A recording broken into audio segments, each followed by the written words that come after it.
আসসালামু আলাইকুম। আজকে আমি পাকা কাঁঠালের ভেতরে যে অংশটা আমরা ফেলে দিই, সেই অংশটা দিয়ে টিকিয়া বানাবো। আর এই রেসিপিটা আমি শিখেছিলাম জীবনের গল্প নামক চ্যানেলের ভিডিও দেখে। সেখানে দেখেছিলাম যে ওই জীবনের গল্প আপুর মা এভাবে কাঁঠালের ভেতরের অংশটাকে পরিষ্কার করে এভাবে টুকরো টুকরো করে কেটে নিয়েছেন, তারপরে একটু ভাপ দিয়ে নিয়েছিলেন। আমিও তার রেসিপি দেখে এভাবে বানানোর চেষ্টা করছি। আগে কখনো বানানো হয়নি এটা, শুধু ভিডিওই দেখেছি। জীবনের গল্প ছাড়াও অনেকের কাছে এই ভিডিও মানে অনেকের ভিডিওতেই দেখেছি এই অংশটা দিয়ে টিকিয়া রান্না করে, টিকিয়া বানাই আর কি। তো আমিও একটুখানি লবণ আর হলুদ দিয়ে এটাকে ফার্স্ট একটু ভাপ দিয়ে নিচ্ছি, তারপরে পানি ঝরিয়ে নিলাম।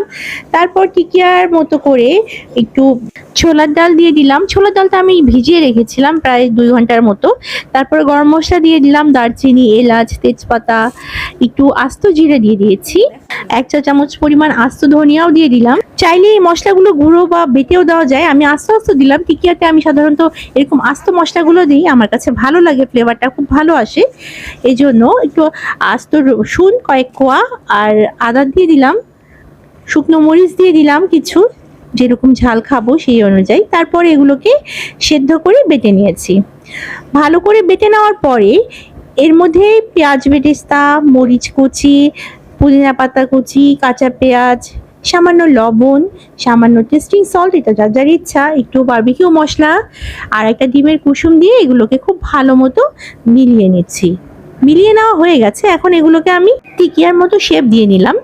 তারপর ডিমের সাদা অংশের মধ্যে চুবিয়ে ডুবো তেলের মধ্যে গোল্ডেন ব্রাউন করে ভেজে নিচ্ছি। 2 পাশ উল্টে পাল্টে বেশ ভালো মতো ভেজে নিতে হবে। আর এটা তো আমি আগে বানিয়েছি, খেয়েছি, তারপরে ভয়েস দিচ্ছি। এটা খেতে কিন্তু আসলে অসাধারণ ছিল। এই কাঁঠালের সিজন থাকতে থাকতেই পাকা কাঁঠালের ভিতরের অংশ দিয়ে বানিয়ে নিতে পারেন, দারুণ মজাদার কাঁঠালের মোটার টিকিয়া। এটা খেতে মাংসের মতো না লাগলেও খেতে কিন্তু দারুণ মজা লাগে।